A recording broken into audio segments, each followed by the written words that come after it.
안녕하세요.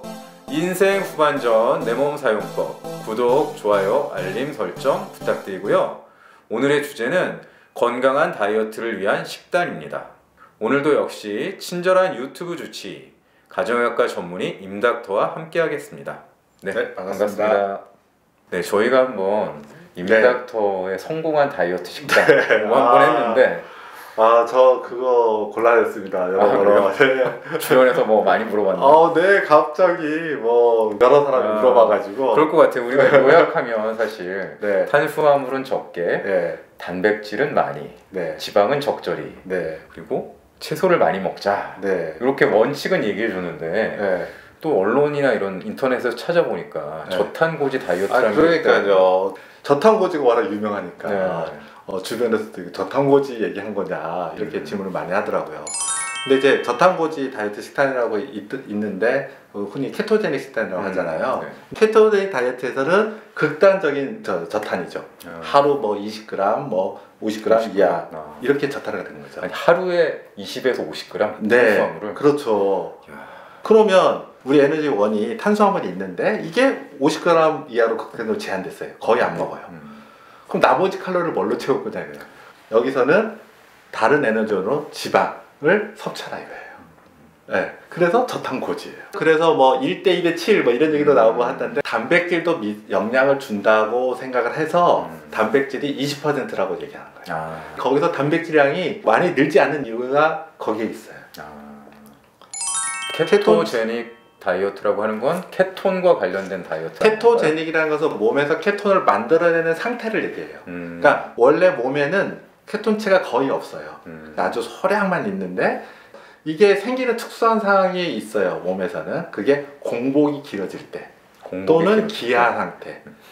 한마디로 못 먹을 때 생긴다. 못 먹을 때 생긴다는 거예요. 거예요. 그래서 몸에서 케톤체가 만들어진 상태로 만드는 것이 체중 감량, 내장 지방을 줄이는데 좋다고 생각하는 사람들이 주장하는 게 케토제닉 식단인 거죠. 근데 요 식단을 좀 이해하려면 몸의 대사를 조금 이해를 해야 되거든요. 우리 몸에는 에너지를 만들 수 있는 영상 3개 있죠. 네, 그렇죠. 탄수화물, 단백질, 지방. 이게 몸에서 분해되면 포도당, 아미노산, 그다음 유리지방산이 돼요. 그래서 우리가 정상적으로 식사를 할 때는 에너지를 만들어내서 정상적으로 생활을 합니다. 그런데 안 들어와요. 오래 굶었어. 네, 굶었어요. 그러면은 에너지로 만들 수 있는 게 뭐 있어요? 장기 에너지원인 것은 지방밖에 없는 거죠. 네. 그래서 지방으로 에너지원을 만들어내야 되는데 문제는 포도당만이 꼭 쓰이는 곳이 있어요. 그게 뭐 뇌라든가 그 다음에 그 적혈구에서 헤모글로빈은 포도당이 필요해요. 우리 인체는 그러다 보니까 어떻게 되냐면 혈당을 일정량 유지하게 돼야 되죠. 그러면 외부로 들어오는 포도당이 없는데 내부에서는 포도당이 필요하다. 그러면 뭐 어떻게 되겠어요?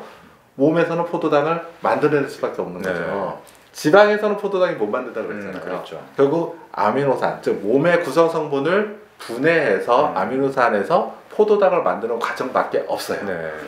그러면 몸이 이렇게만 돼버리면 어떻게 됐습니까? 그때 얘기했죠. 근손실. 이게 작게 말하면 근손실이지만 우리가 기아 상태, 예를 들면 뭐 10일, 한 달 이렇게 되면 어떻게 됐습니까? 결국은 몸의 구성성분을 분해해서 유지하다가 그게 안 되면은 사망에 이르게 그렇죠. 그러니까 여기에 대해서 몸을 보호하는 기전이 있지 않으면 기아에 대비할 수 있는 시간이 굉장히 적을 거예요. 평상시에 없던 케톤체가 이 기전으로 만들어져요. 만들어지네. 어디서 만들어지냐면 지방에서 만들어져요. 그래서 이 케톤체가 온몸 조직으로 들어가고 에너지원으로 작용을 하는 거예요. 그래서 포도당을 대체할 수 있는 만큼의 에너지원이 되는 거예요. 그런데 포도당을 100% 대체는 못하죠. 그러면 이런 케톤체를 만드는 과정의 이득이 뭐냐, 몸에서 이득이. 이런 과정이 능력이 없다면 기아에서 몸 구조를 유지할 수 있는 기간이 짧겠죠. 예를 들면 포도당 요구량이 100이다. 그럼 100을 계속 만들어낼 거 아니에요. 그럼 이제 몸의 성분이 빠져서 그러면 몸이 구성하는 게 더 빠지면 그러면 조직의 기능이 점점 떨어지겠죠. 더 빨리. 그런데 지방으로부터 케톤체를 만드는 과정이 있고 이 케톤체가 포도당의 역할을 굉장히 많은 부분을 대체해주면 부담이 줄어드는 거죠. 그러면 버틸 수 있는 기간이 더 늘겠죠. 네. 예. 그래서 케톤체를 만드는 이 과정은 몸을 보호하는 하나의 기전이다. 이렇게 말씀드릴 수 있어요. 이게 다이어트 기법하고는 어떻게 연결이 되는 거죠? 그러니까 여기에 그 굶으면 된다는 건지. 그러니까 주목한 사람은 뭐냐면 지방을 소비를 시켜야 되잖아요. 지방이 원래 하는 대사를 늘리는 방법이 중저항도 운동이라면 이 케토제닉 상태가 되면 지방이 케톤체로 변화시키면서 지방 대사가 늘어난다는 점에 초점을 맞추는 거예요. 그러면 케토제닉 상태는 어떻게 생기냐? 아까 뭐 굶어야 된다고 얘기했잖아요. 우리가 식사를 하는데 여기에 가장 키 포인트는 포도당이에요. 포도당가 떨어질 때, 그때 그리고 외부 공급이 없을 때, 그러니까 지방이 케톤체로 만들어내는 대사 쪽으로 바뀐다는 거예요. 아, 그래서 저탄이 나오는 거예요. 저탄 얘기야. 예. 그러니까 포도당이 적어지면 몸이 그걸 그러니까 기아 상태라고 그렇죠. 판단한다. 그 작용의 포인트는 탄수화물, 포도당이다 이거예요.